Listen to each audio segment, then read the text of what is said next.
Hello, everybody. It's Lynnis, and welcome to Lynnis Minutes. I hope everybody had anion product. A product, negative ions come from lightning strike, and we do not want to. And it's really because I have a three-part framework or process called exploration. some quick tips, tools, and techniques that are going to aid you in midlife.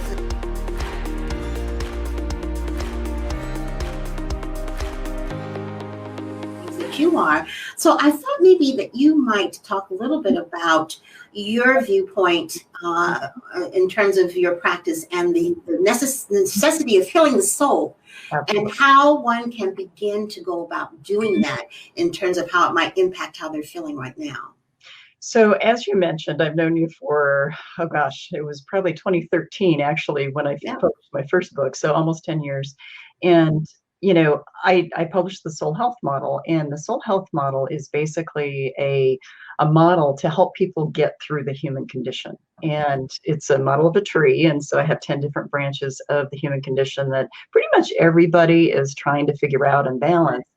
And then the trunk of the tree is really what signifies for me the depth of a person, the soul of a person. And so I don't use the word soul as a religious term. I use it as a personal term, that the soul is the essence of who we are.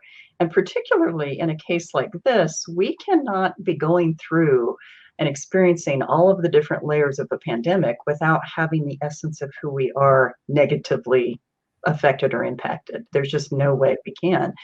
And about 4 months ago, I wrote this in my newsletter. I was thinking about this, because I'm hearing so many different layers of things from people, from my clients and workshop attendees and Facebook followers, that, I really realized that each and every one of those 10 branches has been affected by this pandemic. And so I'm really trying to help people realize that if you use this model, it helps you realize that if you work on one of the branches, it inevitably is going to positively impact all of the other 9 branches. And so this is a very holistic approach. This is a very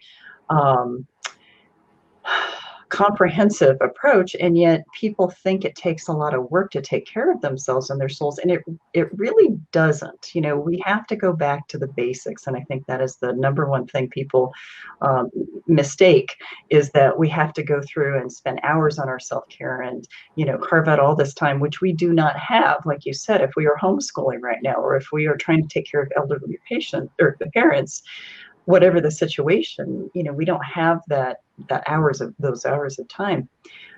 But it really is going back to, are you pausing every day? Whether it is to just breathe, whether it is to be grateful, whether it is to take stock and take perspective of your situation. Are you taking those 20 minutes to go for a long walk, to try to burn out some of that extra energy? Are you doing a nightly ritual? Are you giving up your sleep hygiene ritual so you're really not getting the sleep you need? So again, this is a holistic approach, but just by working on one basic piece of self-care, which I actually call soul care, we can get so far. We can get so far in our self-care. And I'm just going to give you one, I'll give you 2 examples. I've always been an avid exerciser, just because it's something that keeps me grounded and keeps me kind of feeling like I'm moving forward. And lo and behold, in the midst of this whole COVID situation, at the end of June, I tore the meniscus in my left knee and couldn't exercise. So it took away one of my coping mechanisms, but I found other ways to stay active. I did some weights, I did this, I did that, did some short walks. But I noticed that my own coping was thrown off. So what did I do? I ramped up some of the other coping. I started reading again, much more for pleasure. I started doing some craft projects that I had not made time for before.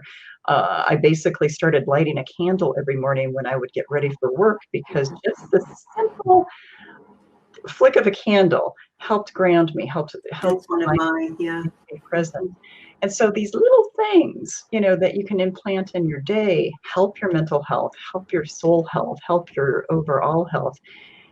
And yet it doesn't take all that much time and energy. We just have to be intentional and mindful. So, I think that's the first step, is stepping back long enough to go, to go within and really ask ourselves, what are the top 2 or 3 things I can reinitiate in my life that would not take that much time or energy?